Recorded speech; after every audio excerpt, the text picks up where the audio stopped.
Hi, everyone. This is Phil Travis, and it is week 6 here at EOU. This is History 201.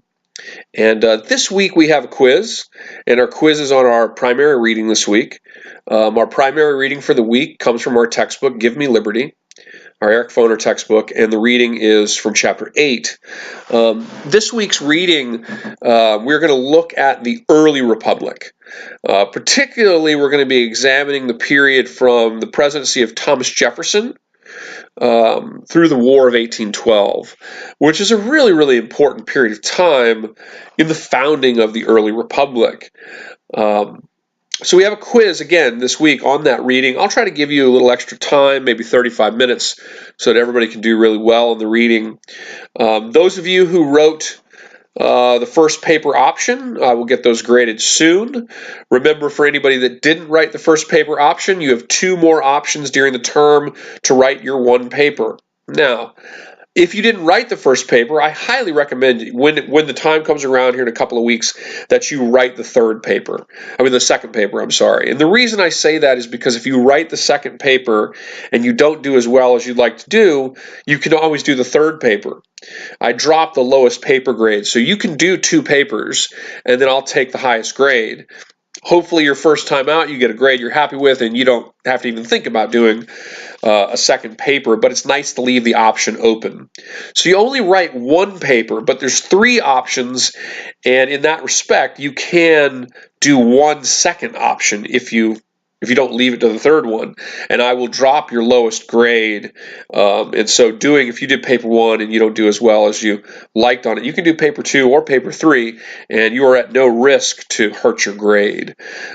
So if you didn't do paper 1, I really highly recommend you do paper 2 coming up here in a few weeks, just so you can guarantee yourself the opportunity, to better that score if you need to.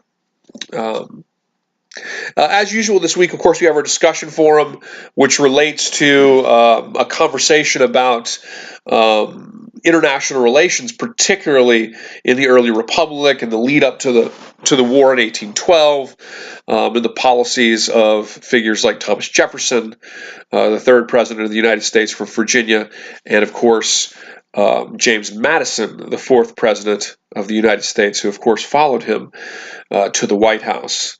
Interestingly, Thomas Jefferson so disliked his time as president that he left it off of his gravestone. If you ever get a chance to go to Monticello in Virginia, Thomas Jefferson's memorial stone there has many of his great accomplishments there. His establishment of the principle of separation of church and state, for example, in Virginia. Of course, his role with the Declaration of Independence listed on there. But of course, Thomas Jefferson, who would die on July 4th, 1826, left off of his marker that he was president of the United States.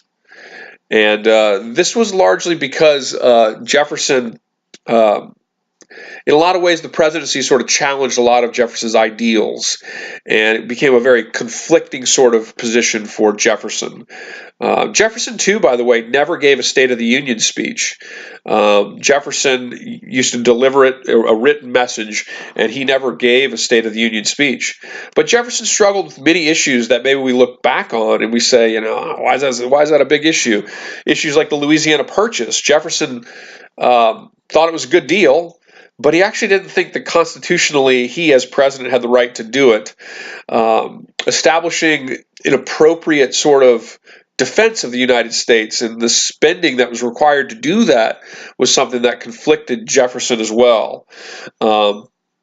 So he was very conflicted during his presidency, how to handle the dispute that the French and the British had during that Napoleonic period during Jefferson's presidency, which sort of, pulled the United States indirectly into engagement on the high seas, or being engaged in the high seas, was something that Jefferson had a great deal of difficulty with to assert the neutrality of the United States and what was the best way to deal with impressment attacks by the British on American ships and similar attacks by the French on American ships were issues of diplomacy that very much troubled Jefferson. He had a great deal of difficulty with these things, and it led him to leave the presidency off of his tombstone. This period that we're talking about, and here's the factoid for this week. So we have a quiz this week. I'll give you some extra time. We have a discussion forum. We're reading chapter 8. The factoid for this week is this.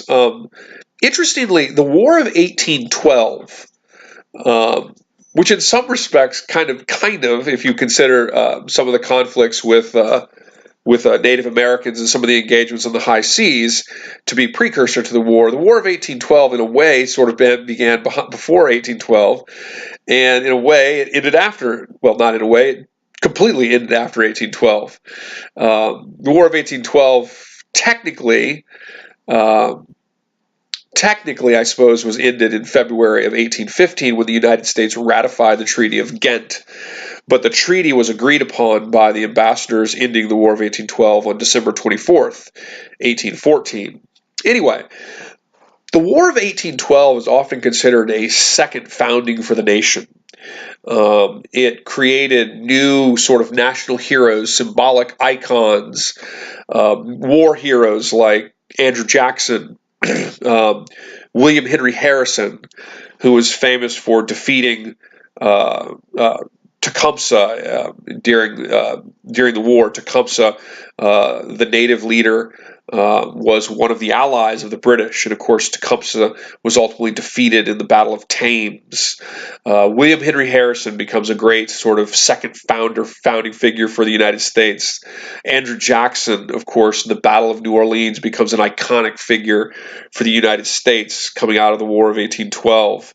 Of course, it's during the siege of Baltimore that Francis Scott Key pins the Star-Spangled Banner.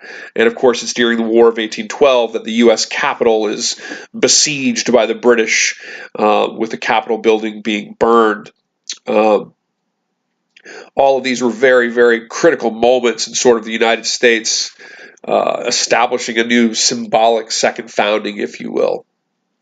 Much of the War of 1812, too, was fought on the Great Lakes. There involved great naval battles, if you will, fought by ships on the Great Lakes, which include not only like lakes like Lake Erie, but also Lake Champlain, which of course is where the Battle of Plattsburgh fought with Thomas MacDonough's famous victory at Plattsburgh was of course fought on the Lake Champlain, and of course fighting was also involved in Canada as well.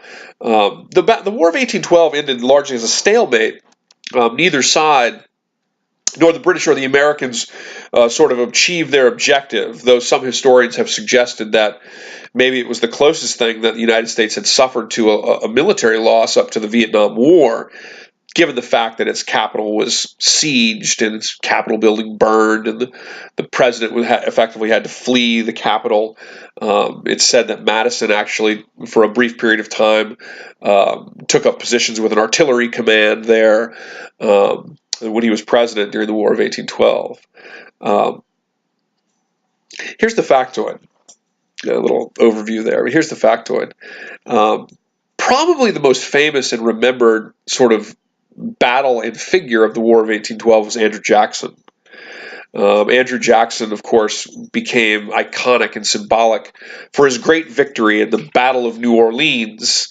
But interestingly, the Battle of New Orleans, Jackson's victory, had actually occurred after the emissaries in Belgium had agreed on a treaty to end the War of 1812. Now, the U.S. Congress did not ratify that treaty until February 1815, but as of December 24th, 1814, the Treaty of Ghent, Belgium, had been agreed to, and it had technically, more or less began the process of ending the War of 1812. But Andrew Jackson's great battle, probably the most remembered battle of the War of 1812, was actually fought after that treaty was formally agreed on in Ghent, Belgium. So the factoid for this week is Andrew Jackson's famous battle, his famous victory against the British at New Orleans, was actually not successfully completed until after the diplomats in Ghent, Belgium had agreed to end the War of 1812. So this great battle had actually technically come after diplomats had agreed to a mutual end of the war.